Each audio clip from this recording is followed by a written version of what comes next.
So I want to know what you think, but let me go with Iris and says, Iris, thank you very much for being one of our top donators of the channel as of late. So appreciate you very much indeed. And $5 there from Iris says Liverpool killed this off by going after Ekitike when they knew we were in for him. If we got him, I'm sure we would have let Isak move to Liverpool. So what do you make of that? And then we're going to open, obviously, to the other panelists. They can have to say. So my response to that is then again a narrative that's been sort of said from one end of the scale. The other perspective of it is that the reality is, and by the way, I've been to a lot of games. To someone in the chat, I'm probably more than you. But the reality is, Liverpool might have wanted Ekitike all summer themselves.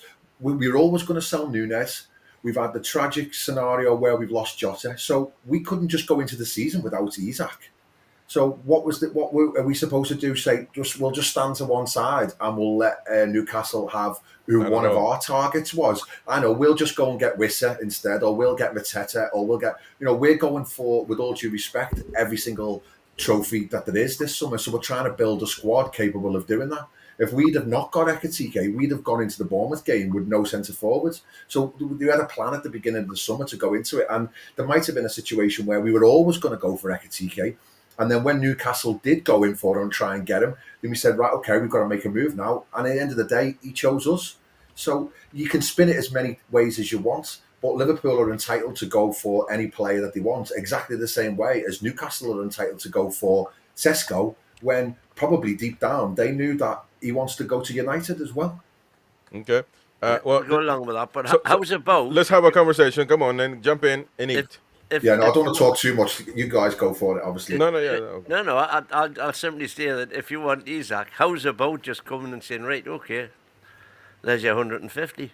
140. Yeah, no, I agree. And the fee, instead of coming in low balling with 110. Yeah, no, I think the fee is a very interesting debate. I think at the beginning of the summer it was 200. Well, actually, it was not for sale at all. Then it was 200. Then it was 150. And now you've got journalists both on Liverpool's patch and Newcastle's patch saying it might be 130, 140. So there's no fixed fee.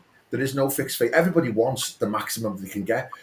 Brentford wanted 50 million for Vissa 24 hours ago. Now they want 60 for him. So there's no fixed price in the market. It's about negotiation and it's about business. And I agree. The 110 was never going to wash. But I think the 110 was not a low ball. It was just a formal approach to show Isak and his people that we're not messing about here. We are in for you. We're prepared to put the money down for you. And let's not get it wrong. By the time, if this does happen, it will be a British record transfer fee. It's not like we're coming in with like 60, 70 million or something. I disagree with this. People banned the British record transfer fee a little bit too much. It's a derisory offer. You offered for Isak less than Caicedo went for. Forwards and strikers are worth more than midfielders. Isak is one of a kind. You can't find too many of strikers his way. 150 million has been said by Newcastle. Even on Sky Sports, they interviewed him and said, a price has gone out on you for 150 million. That's never, ever changed. So why did you bid 25 for Wissa? No, okay, you're worried about Wissa. We're talking about Isak. I'm just countering the conversation by saying, why did you bid 25? No, but that's a derisory offer for Vissa. But that's it works both ways because it's business. No, it's not. We're talking about Isak. Who's 24 years old. A lot of people see him as a world-class striker. Liverpool have been hunting him down since January. 150 million has been absolutely clear to Liverpool. Liverpool have not wanted to pay that price. They've tried to go through the media and everyone else to try and push and bully Newcastle through the media to come down on the price. We refuse to. And I also come against this whole thing about where Liverpool were entitled to come and get your players because we're chasing Champions Leagues. Let us remind you that the reason why they didn't make Champions League was because of us 2 years ago. The reason why they didn't get the League Cup was because of us. We've got a striker. We're also trying to build a team. We're also trying to challenge as well. We have entitlement to our players who we have registration for in Isak.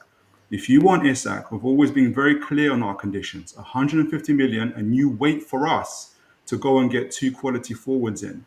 If I was Liverpool's director, and I'll end it on this, you can never ever tell me that Ekatike was your number one target, because Ekatike is not better than Isak. Not in this lifetime, nor the next. You say you want both of them. Now you're in a place where you're going to not get your number one target, which is Isak. Had your director directly called our directors in terms of Jamie Rubin and others and said, look, Isak's interested in us, we're interested in him. What's the price? We would have told you 150 million, we'll give him to you, leave Ikatike alone, and we'll move on. You didn't do that. For whatever reason, you went through the other option, going through the media, and it hasn't worked out that way. And look where we are now. So that's it. Yeah, let me go with some super chats real quick. I don't want the people to be ignored. Brian Quinn said, by the way, Brian Quinn, we need your predictions, man. You didn't give us your predictions last weekend. I was just going to say. By Walter is that how you say it? And then bad things will go away. Oh, wait. There you go. And then the last one was, who was? Donny. Go and put it up. Donny LFC says 110 million low ball. Oh my God. Read the room, people in poverty calling. Yeah, but come on now. Listen, I appreciate you, Donny, for the super chat. I really do. But we're talking football, man. If we're going to talk about real life into football, then I mean we might as well close the channel down because it's not relevant. I mean, you know, you give 110 million for somebody for a doctor sign-on fee, it'll be the richest doctor ever. So there, obviously, we know there are more important things than football players. There's context, obviously. But you know, we cannot compare the two. So speaking of low ball, sorry, just to back up what Toon Tactics just said there.